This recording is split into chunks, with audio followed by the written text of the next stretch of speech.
اچھا بھائی، قربانی کا گوشت کتنے دن تک استعمال کر سکتے ہیں؟ قربانی کا گوشت کتنے عرصے تک کھا سکتے ہیں؟ کچھ لوگ کہتے ہیں قربانی کا گوشت محرم الحرام سے پہلے ختم ہو جانا چاہیے۔ قربانی کا گوشت 3 حصوں میں تقسیم کرنا لازم ہے۔ قربانی کے گوشت کو 3 حصوں میں یعنی اپنے علاوہ رشتہ داروں اور غریبوں میں تقسیم کرنا لازم ہے، یا سارا گوشت خود بھی رکھ سکتے ہیں؟ بنت طالب کراچی سے، بہتر یہ ہے کہ 3 حصے کر دیں، ایک رشتہ داروں کے لیے، ایک مستحقین کے لیے، غریبوں کے لیے، اور ایک اپنے لیے۔ کوئی لازمی نہیں ہے۔ آج کل تو جتنے رشتہ دار ہیں اکثر قربانی کر رہے ہوتے ہیں، تو اگر رشتہ داروں کا حصہ نہ بھی رکھا تو 1/3 آپ غریبوں کے لیے نکال دیں تو بھی ٹھیک ہے۔ اور اگر کوئی خود غریب ہے اور بچوں کو گوشت پورے سال زیادہ مقدار میں کھانے میں نہیں ملتا، تو پھر اس کے لیے افضل یہ کہ پورا گوشت خود رکھے گا، کیونکہ اپنے بچوں کا حق دوسروں سے بہرحال زیادہ ہے۔ بعض غریب گھرانے ہوتے ہیں پورے سال گوشت نہیں ملتا ان کو بچوں کو کھانے کے لیے، بچے خوش ہوتے ہیں ابو گائے لائے ہیں، بکرا لائے ہیں، اب تو گوشت خوب دبا کے پھوڑیں گے ہم، تو ابا نے اٹھا کے صدقہ کر دیا، تو بچوں کا بڑا اس میں نقصان ہوتا ہے۔ تو شریعت یہ کہتی ہے کہ پہلے اپنے بچے بعد میں دوسروں کے بچے۔ تو اس لیے اگر کوئی غریب ہے اور خاندان بڑا ہے اس کا، تو اس کو چاہیے کہ وہ سارا گوشت خود ہی رکھ لے۔ حرام مغز کھانے کا حکم کیا؟ حرام مغز مکروہ ہے جبکہ اس کا شمار 7 ممنوع اجزاء میں نہیں ہوتا۔ فائز صاحب جدہ سے۔ حرام مغز بیچارے کا نام حرام پڑ گیا ہے، وہ ہے حرام نہیں۔ یہ جو ریڑھ کی ہڈی کے اندر ہوتا ہے یہ پیچھے کی طرف، تو یہ حرام نہیں ہوتا، اس کا نام پتہ نہیں کیوں لوگوں نے حرام مغز رکھ دیا ہے بہرحال یہ حلال۔ تو اور حرام مغز کھانے والوں کو، جو حرام مغز کو حرام کہتے ہیں، جب آپ ان کو سمجھاؤ کہ یہ حرام نہیں ہے تو وہ مغز کھانے لگتے ہیں، یعنی ہمارا مغز کھانے لگتے ہیں۔ تو ہم کہتے ہیں یار یہ ایک حلال مغز کو حرام کہنے کا نتیجہ ہے جس کی وجہ سے تم ہمارا حلال مغز کھا رہے ہو۔ تو بہرحال یہ حرام نہیں ہے، جائز ہے بالکل، اور اس کا نام بہتر ہے تبدیل کر دیں، کچھ اور رکھ دیں اس کا نام۔ اوجڑی کھانا حلال ہے یا مکروہ؟ بکرے کی اوجڑی کا کیا حکم ہے؟ سلمان علی، جائز ہے اگر اس کو اچھی طرح سے صاف کر دیا جائے، اس کی پرت اوپر سے اتار دی جاتی ہے اور صفائی اچھی طرح سے ہو تو اوجڑی کھانا بالکل جائز ہے، اور بلکہ صحت کے لیے، پیٹ کے لیے سنا ہے مفید بھی بہت ہے۔ کپورے کھانے کا شرعی حکم، کپورے کھانا کیسا ہے؟ اگر کوئی کھا لے تو کیا حکم ہے؟ محمد ابراہیم سلیم، جائز نہیں ہے فقہ حنفی میں، اور اس کی دلیل بڑی مضبوط ہے۔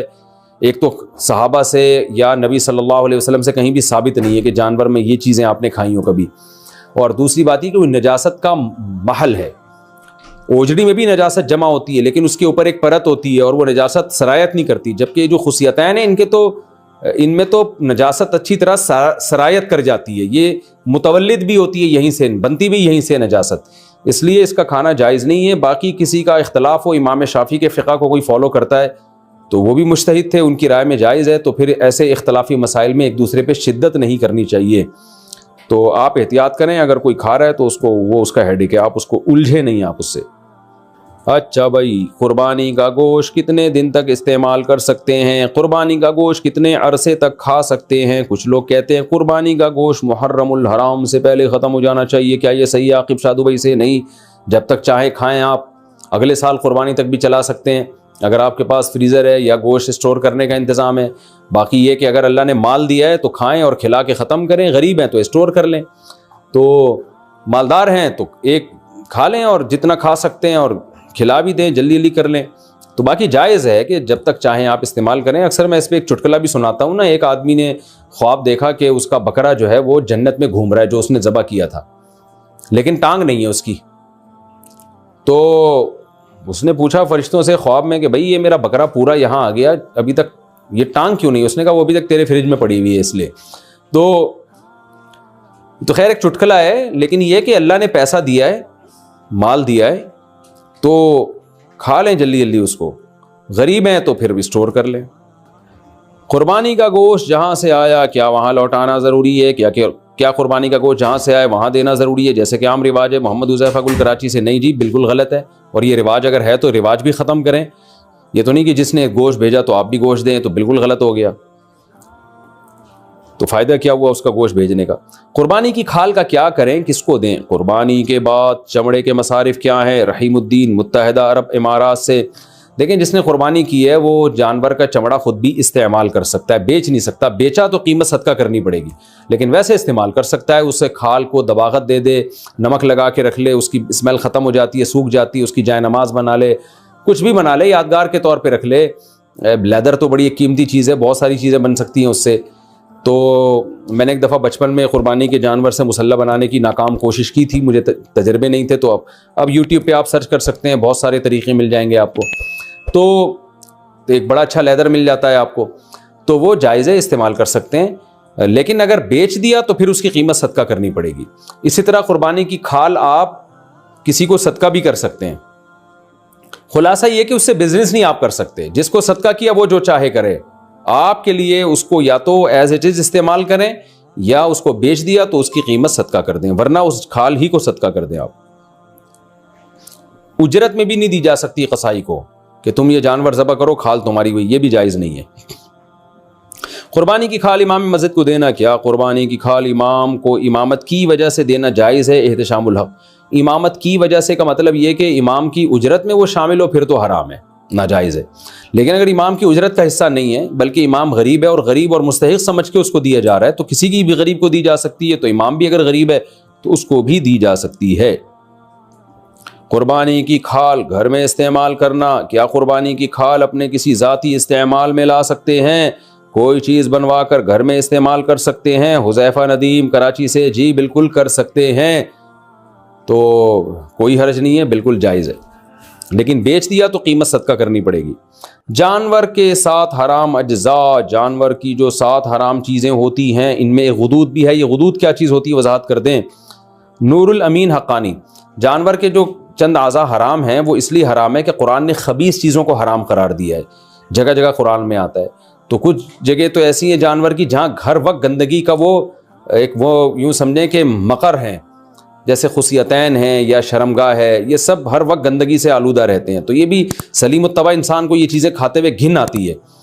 تو اسی طرح غدود، غدود کا مطلب جانور کا کہیں بھی پھوڑا نکل آیا، بیماری کی وجہ سے پھوڑا نکل گیا، یا کوئی بھی جو رسولی جسے کہتے ہیں نا، تو اب کیا کیا آپ نے، جانور ذبح کرنے کے بعد وہ پھوڑے میں جو گوشت تھا وہ نکال کے کھا گئے، تو وہ بھی خبائث میں داخل ہے، گندگی میں داخل ہے، تو ہر خبیث چیز ناجائز ہے، تو اس لیے فقہ حنفی میں اس کو بھی ناجائز قرار دیا گیا قرآن کی اس آیت کی وجہ سے۔ تو پھوڑے ووڑے نکل آتے ہیں نا جانوروں کے، رسولی نکل آتی ہے، تو وہ جو غدود ہوتے ہیں، جو یعنی گوشت سڑ جاتا ہے وہاں پہ ایک طرح کا، وہ بیماری کی وجہ سے ہوتا ہے وہ، تو اس لیے جانور جب ذبح کریں تو اس کی جو پھوڑا پھنسی کوئی ہو تو اس جگہ کو کاٹ کے پھینک دیں، آپ وہ استعمال نہ کریں۔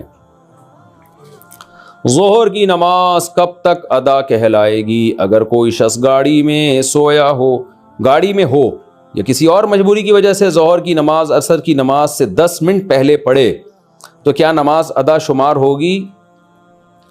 اور اگر اہل حدیث حضرات کی اذان ہو گئی ہو تو کیا اس کے بعد بھی وہ نماز پڑھ سکتا ہے؟ ہدایت خان، دیکھیں اہل حدیث حضرات کے ہاں جو عصر کا وقت ہے نا، حنفیہ کے ہاں بھی عصر کا وقت اس میں شروع ہو جاتا ہے، افضل یہ ہے کہ وہ تاخیر کریں، جس میں حنفیہ جو نماز پڑھتے ہیں جب سورج کافی ڈھل چکا ہوتا ہے۔ اس پہ بہت سارے دلائل ہیں کہ امام حنیفہ کے نزدیک جو عصر کا وقت ہے بہتر وقت ہے، وہ بہت زیادہ اس پہ دلائل ہیں۔ میں ایک دفعہ پہلے کلپ ریکارڈ بھی کروا چکا ہوں، کبھی موقع ملا تو دوبارہ کرواؤں گا، خیر ابھی اختلافی مسئلے کا موقع نہیں ہے، لیکن ٹائم اس وقت بھی شروع ہو جاتا ہے جس وقت پہ اہل حدیث حضرات عصر کی نماز پڑھتے ہیں، تو اس لیے احتیاط اسی میں ہے کہ ظہر کو اس سے پہلے پڑھ لیا جائے۔ تو اگر ظہر کسی نے اس سے 10 منٹ پہلے پڑھ لیا تو وہ ادا ہی کہلائے گی، قضا نہیں کہلائے گی۔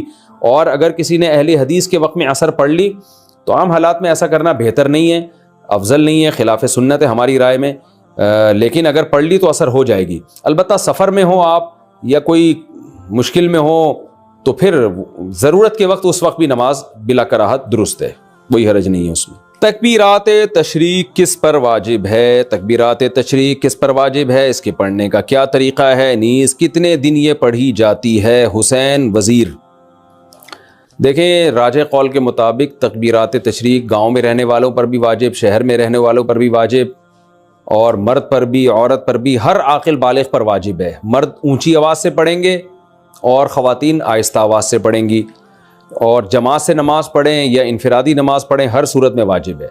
تو تکبیرات تشریق کیا ہے؟ اللہ اکبر، لا الہ الا اللہ، واللہ اکبر وللہ الحمد، یہ ایک دفعہ پڑھی جائے گی تکبیر۔ تو مرد اونچی آواز سے پڑھیں اور خواتین آہستہ آواز سے، اور خواتین یادداشت کے طور پر اپنی جائے نماز کے قریب کوئی پرچی ورچی رکھ لیں، کیونکہ خواتین بھول جاتی ہیں۔ مردوں میں تو یہ ہوتا ہے کسی ایک نے بھی اونچی آواز سے پڑھی سب کو یاد آ جاتا ہے، لیکن خواتین کے لیے چونکہ آہستہ آواز سے تو ان کو یاد دلانے والا کوئی نہیں ہوتا، تو گناہ ملتا ہے، یہ تکبیرات پڑھنا واجب ہیں۔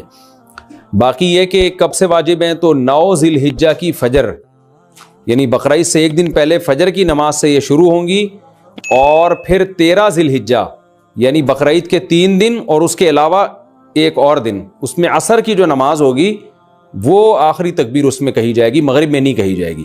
تو 13 ذی الحجہ کی عصر تک 9 ذی الحجہ کی فجر سے شروع کی جائے گی۔ تو یہ تکبیرات تشریق ہیں۔ تکبیرات تشریق صرف قربانی کرنے والوں کے لیے ہے۔ بقرعید کی تکبیریں کن لوگوں کو پڑھنی چاہیے؟ قربانی کرنے والوں کو یا ہر ایک کو؟ اور یہ تکبیرات کتنے دن تک پڑھنی چاہیے؟ حسین وزیر، یہ میں نے آپ کو اس سوال کا جواب اس سے پہلے والے سوال میں ڈیٹیل سے دے دیا ہے۔ جو قربانی کر رہے ہیں وہ بھی، جو نہیں کر رہے وہ بھی، سب پر لازم ہے۔ تنہا نماز پڑھنے والا تکبیرات تشریق پڑھے گا اگر 10، 11، 12 ذی الحجہ کو کسی نے فرض نماز امام کے ساتھ نہیں پڑھی لیکن وقت کے اندر اندر ہی تنہا نماز ادا کر لی، تو کیا وہ تکبیرات تشریق پڑھ سکتا ہے؟ شمیم الحسن انڈیا سے، جی اس پر بھی واجب ہے، پڑھے گا۔ اور یہ 10، 11، 12 نہیں، 9، 10، 11، 12، 13 ان دنوں میں واجب ہوتی ہے۔ ایام والی عورت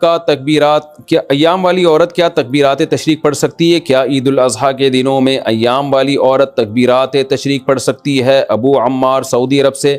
دیکھیں تکبیرات تشریق یہ فرض نماز کے ساتھ خاص ہیں، فرض نماز کے فوراً بعد پڑھی جاتی ہے۔ تو جب ایام میں جو عورت ہے اس پہ نماز ہی نہیں ہے تو تکبیرات تشریق کہاں سے ہو گئی؟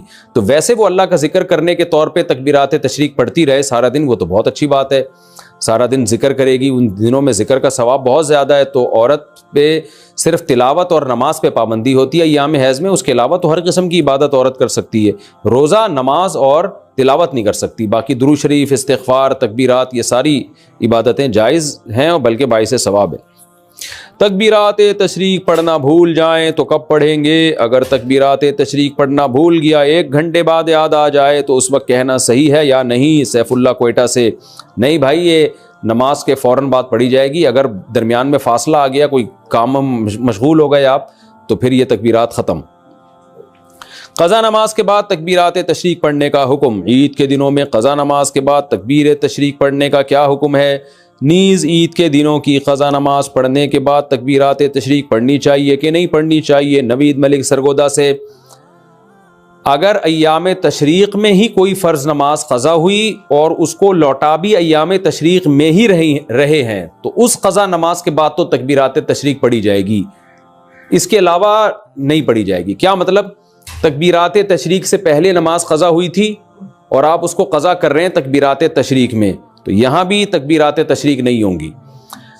نماز قضا ہوئی تکبیرات تشریق میں، لوٹا رہے ہیں تکبیرات تشریق گزرنے کے بعد، تو بھی تکبیر واجب نہیں ہے، بلکہ سنت ہی نہیں ہے، بلکہ اگر کوئی سنت سمجھ کے کرتا ہے تو بدعت ہے۔ اس سال تکبیرات تشریق میں آپ کی نماز قضا ہوئی، آپ اگلے سال ایام تشریق میں، اس سال ایام تشریق میں آپ کی نماز قضا ہوئی، آپ اگلے سال ایام تشریق میں نماز قضا لوٹا رہے ہیں تو بھی تکبیرات تشریق نہیں ہے۔ تو صرف ایک صورت میں ہے قضا نمازوں میں کہ اسی سال کے ایام تشریق کی قضا نماز اسی سال کے ایام تشریق میں لوٹائیں گے تو اس کے بعد تکبیر پڑھیں گے، ادروائز نہیں پڑھیں گے۔ گائے مر جائے تو دفن کریں یا ویسے ہی پھینک دیں؟ بھینس یا گائے یا اس کا بچہ فوت ہو جائے، یعنی قربانی کے جانور کی بات ہی ہو رہی ہے، ظاہر ہے تو اس کو دفن کرنا چاہیے یا ایسے ہی پھینک دینا چاہیے؟ حامد میر سکھر سے۔ ایسے ہی پھینکیں گے، بدبو ہوگی، اسمیل ہوگی، سارے گلی محلے کے کوے، کتے، چوہے، بقرعید آپ کی ہوگی، منائیں گے وہ، اور پھر وہ بہت گندگی ہوتی ہے اس سے۔ تو بہتر یہی ہے کہ بھائی یا تو اس کو دفن کر دیں یا اس کو بہت دور لے جا کے آبادی سے کہیں ٹھکانے لگا دیں تاکہ آبادی میں گندگی نہ ہو۔ لوگ کہہ سکتے ہیں کتوں کو کھانا کھلائے، تو دیکھو مردار چیز جانور کو کھلانا بھی جائز نہیں ہے، چاہے کتے ہو چاہے کوے ہو۔ تو آپ کچرے میں پھینک دیں، پھر کتے خود ہی کھا لیں تو ان کی مرضی ہے، لیکن آپ کے لیے اس نیت سے کتوں کے آگے ڈالنا یا جانور کے آگے ڈالنا کھلانے کی نیت سے تو یہ جائز نہیں ہے۔ مردار گوشت کھلانے کی آپ کو جانور کو بھی اجازت نہیں ہے کہ جانور کو بھی آپ نہیں کھلا سکتے، وہ اپنی ارادے سے آپ پھینک دیا، جانور خود کھا رہا ہے تو ایک الگ بات ہے، لیکن شہر کے بیچ میں پھینکیں گے تو اگرچہ جانور خود ہی کھا لیں گے، لیکن یہ کہ وہ آپ نہیں کھلا رہے, آپ نے کھلانے کی نیت نہیں تھی, وہ خود کھا رہے ہیں, لیکن گندگی تو بہرحال ہوگی نا, اس کے تعفن, بدبو, جراثیم پھیلیں گے, تو اس لیے اس کو دفن کریں یا آبادی سے بہت دور اس کو پھینک دیں. گائے مر گئی تو اس کی کھال استعمال کر سکتے ہیں. بھینس کا بچہ فوت ہونے کے بعد کسی ضرورت کے لیے اس کا چمڑا اتار سکتے ہیں. حامد میر سکھر سے. جی, مردار کی کھال سے فائدہ اٹھایا جا سکتا ہے دباغت کے بعد, یہ جائز ہے. اگر آپ نے مردار جانور, گائے مر گئی یا اس کا بچہ مر گیا, یا بھینس مر گئی یا اس کا بچہ مر گیا, اور آپ نے اس کی کھال اتار کے اس کو دباغت دے دی, دباغت کہتے ہیں خشک کر لیا اس کو ایک پروسیس کے تحت, نمک لگا کے یا کوئی مشین وغیرہ کے ذریعے, کیمیکل وغیرہ کے ذریعے, تو اگر خشک کر لیا, اس کی اسمیل, بدبو بالکل ختم ہو گئی, تو پھر اس سے فائدہ اٹھانا, کھانا تو جائز نہیں ہے, ظاہر ہے مردار ہے, لیکن یہ کھال سے فائدہ اٹھانا جو ہے وہ جائز ہو جائے گا.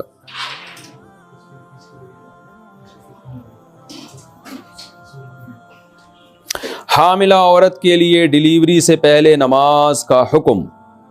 حاملہ عورت نماز کب سے چھوڑ سکتی ہے؟ بچہ پیدا ہونے والے دن سے یا اس سے پہلے؟ خالد صاحب سویڈن سے. نہیں جی, جب تک بچے کی پیدائش نہیں ہو جاتی عورت پر نماز واجب ہوتی ہے, اور اس بارے میں بہت سخت احکام ہیں, خواتین اس کی پرواہ نہیں کرتی. یاد رکھیں, اسلام میں نماز قضا کرنے سے بڑا کوئی گناہ نہیں ہے. تو جس دن بچے کی ولادت ہونے والی عورت اس وقت بھی نماز پڑھے گی, جب تک بچے کی ولادت یعنی بچے جسم سے باہر نہیں آ جاتا, اور بلیڈنگ جیسے ہی باہر آتا ہے تو ظاہر نفاس کا خون شروع ہو جاتا ہے, پھر نماز معاف ہو جاتی ہے. اس سے پہلے اگر ٹائم ہے تو عورت پر نماز پڑھنا واجب ہے. اور اگر اتنا تھوڑا ٹائم رہ گیا کہ ولادت بھی ہونے والی اور نماز بھی قضا ہو رہی ہے, اور ممکن ہی نہیں ہے نماز کی نیت باندھنا, درد ہو رہا ہے, تکلیف ہو رہی ہے, اور بچے کی پیدائش کا عمل شروع ہونے والا ہے یا ہو چکا ہے, اور نماز پڑھنا اس کے لیے ممکن ہی نہیں رہا, تو پھر چونکہ نماز کا وقت بہرحال داخل ہو چکا تھا, تو اس پر وہ نماز کا قضا کرنا واجب ہے. توبہ استغفار بھی کرے کہ اتنی دیر کیوں کی نماز میں, اس کو چاہیے تھا نماز کا ٹائم داخل ہوتا فوراً نماز پڑھ لیتی, لیکن یہ کہ نماز پھر بعد میں قضا کرنی پڑے گی کیونکہ یہ نماز اس پر واجب ہو چکی تھی. یا اتنا ٹائم اگر پاکی کے ٹائم میں مل گیا نا کہ وہ وضو کر کے تکبیر تحریمہ کہہ کے نیت باندھ سکتی تھی, تو کسی عورت کو اتنا بھی ٹائم مل گیا تو اس پر وہ نماز واجب ہو جاتی ہے. ادا نہیں کر سکی تو قضا کرنی پڑے گی اس کو. تیسرے آپریشن کا خوف ہو تو حمل گرانے کا حکم. میری گھر والی کے 2 آپریشن ہو چکے ہیں, اب 3 ہفتے کا حمل ہے, تیسرے آپریشن سے سخت ڈرتی ہے, کیا ہم حمل گرا سکتے ہیں؟ فیاض احمد ڈیرہ اسماعیل خان سے. دیکھیں 4 مہینے کے بعد تو حمل گرانا کسی قیمت پہ جائز نہیں ہے. 4 مہینے سے پہلے کوئی شرعی عذر ہو, واقعی عذر ہو تو گرا سکتے ہیں, ادروائز نہیں. تو آپریشن سے بچہ پیدا ہونا تو کوئی ایسا شرعی عذر نہیں ہے جس کی بیس پہ حمل گرانا جائز ہو. ہاں, آپریشن کی وجہ سے اگر خطرات ہیں, ماں کی جان کو خطرہ ہے, یا کوئی خدا نخواستہ معذوری کا خطرہ ہے, یا اور دوسرا یہ بھی ذہن میں رکھیں کہ آپریشن جو ڈاکٹر کر رہے ہوتے ہیں تو یہ چند ڈاکٹروں سے پوچھ لیں کہ بغیر آپریشن کے ہو سکتا ہے کہ نہیں ہو سکتا. آج کل ڈاکٹر خود بہت جلدی آپریشن کر رہے ہوتے ہیں پیسے بنانے کے چکر میں یا جان چھڑانے کے لیے. تو اس میں ماہرین ڈاکٹروں سے, کئی ڈاکٹروں سے رائے لے لیں پھر فیصلہ کریں. بہت سے کلینک ایسے ہیں, بہت سے اسپتال ایسے ہیں جہاں آپریشن نہیں ہونے دیتے, وہ نارمل ڈیلیوری ہوتی ہے. جو لوگ باہر ملکوں میں رہتے ہیں, چائنا وغیرہ میں, وہ تو ہمیں بتاتے ہیں کہ یہاں تو آپریشن کرنے نہیں دیتے جب تک بہت شدید مجبوری نہ ہو. یہاں تک کہ پیشنٹ کہہ رہا ہوتا ہے کہ آپریٹ کریں, وہ ڈاکٹر کہتا ہے نہیں, پھر وہ کہتے ہیں نہیں, نارمل اور نیچرل جو ہے وہی ہو, اسی طریقے سے ڈیلیوری ہوگی. تو یہ کوئی ایسا عذر نہیں ہے جس کی وجہ سے حمل گرانا جائز ہو. لیکن اگر واقعی کوئی ایسے خطرات ہیں, بیمار ہونے کا خطرہ ہے یا اور کوئی بڑا خطرہ ہے, تو پھر حمل گرایا جا سکتا ہے. لیکن صرف آپریشن کوئی ایسا شرعی عذر نہیں ہے. ڈیلیوری کے دوران انتقال کیا شہادت کی موت ہے؟ عورت کی موت عین ولادت کے بعد حالت نفاس میں ہو تو کیا اسے شہادت کی موت کہیں گے؟ افتخار انڈیا. جی بالکل, کیونکہ روایت میں آتا ہے کہ حمل کی وجہ سے جو موت ہوتی ہے عورت کو وہ شہادت ہوتی ہے. تو چاہے بچہ پیٹ میں ہو یا پیدا ہونے کے بعد نفاس میں بھی حمل ہی کے حکام ہوتے ہیں, تو اس دوران اگر ڈیتھ ہو گئی تو وہ مبارک موت ہے, اور اللہ کی طرف سے بخشش کے امکانات بہت زیادہ ہیں. ایک سفر میں کتنے عمرے کر سکتے ہیں؟ ایک سفر میں کتنے عمرے کر سکتے ہیں؟ عبد الرحمان سعودی عرب سے. جتنے چاہیں عمرے کریں. تو علماء کا اس میں بڑا اختلاف ہے کہ ایک سفر میں ایک عمرہ کریں اور پھر زیادہ طواف پہ زور لگائیں, یا زیادہ سے زیادہ عمرہ کریں. تو دونوں آ رہے ہیں, ہر ایک کے اپنے اپنے دلائل ہیں. تو عموماً سعودی علماء جو فتویٰ دے رہے ہوتے ہیں وہ یہی کہ ایک سفر میں چونکہ نبی نے ایک عمرہ کیا ہے تو اس لیے ایک عمرہ کریں اور پھر زیادہ ٹائم طواف میں لگائیں. لیکن بعض صحابہ سے ثابت ہے کہ ایک سفر میں انہوں نے بہت سارے عمرے کیے ہیں، تو دونوں جائز ہیں، دونوں کی اپنی اپنی فضیلت ہے، جیسے چاہیں۔ ہر آدمی کا اپنا ذوق بھی ہوتا ہے اس بارے میں، تو آپ کو روحانی فائدہ کس چیز میں زیادہ ہو رہا ہے تو جس پہ چاہیں آپ عمل کر لیں۔ طواف میں عمرے کے بعد بال کاٹنا کہاں واجب ہے؟ عمرہ مکمل کر کے مینا جا کر میں نے سر منڈایا ہے تو کوئی دم تو لازم نہیں آئے گا؟ عبد الرحمن ریاض سے۔ حدود حرم میں کہیں بھی آپ بال کٹوا سکتے ہیں، حدود حرم سے باہر جا کے بال کٹوائیں گے تو دم لازم آئے گا۔ عصر کے بعد طواف کے 2 نفل کا حکم۔ عمرے کا طواف عصر کے وقت مکمل ہوا مگر مکروہ وقت کی وجہ سے 2 رکعت ادا کیے بغیر سعی کر لی، بعد میں اہلیہ طواف کے 2 نفل پڑھنا بھول گئیں۔ نیز اہلیہ نے بال یہ سوچ کر نہیں کاٹے کہ جدہ پہنچ کر کاٹیں گے، کیا اس صورت میں طواف کے نفل اور بال جدہ میں کاٹے جا سکتے ہیں؟ کوئی دم تو واجب نہیں ہوگا۔ طواف کے 2 نفل تو بعد میں بھی پڑھے جا سکتے ہیں، لیکن یہ جو دیکھیں عصر کے بعد نوافل پڑھنا مکروہ ہے، اختلافی مسئلہ ہے۔ دیگر ائمہ کے نزدیک طواف کے 2 نفل عصر کے بعد بھی پڑھے جا سکتے ہیں، فقہ حنفی میں جائز نہیں ہے، اور اس کی دلیل یہی ہے کہ عصر کے بعد جو مکروہ وقت ہے اس لیے، یعنی نوافل کا وقت نہیں ہے، وہ فرض نماز اگر عصر کی کسی نے پڑھ لی ہے۔ لیکن جو حدود حرم سے نکلنے کے بعد آپ کی اہلیہ نے بال کاٹے نا تو اس کی وجہ سے دم واجب ہو جائے گا، کیونکہ بال حدود حرم کے اندر ہی کاٹنا واجب ہے۔ مسجد نبوی میں ایک نماز کا ثواب کتنی نمازوں کے برابر ہے؟ مسجد نبوی میں ایک نماز کا ثواب 50,000 نمازوں کے برابر ہے۔ کیا اس کا کوئی ثبوت ہے؟ عبد الرحمن ریاض سے۔ صحیح حدیث میں 1000 نمازوں کا ملتا ہے، تو اس لیے راجح قول یہی ہے کہ مسجد نبوی میں 1000 اور مسجد حرام میں 1,00,000 نمازوں کے برابر ثواب ملے۔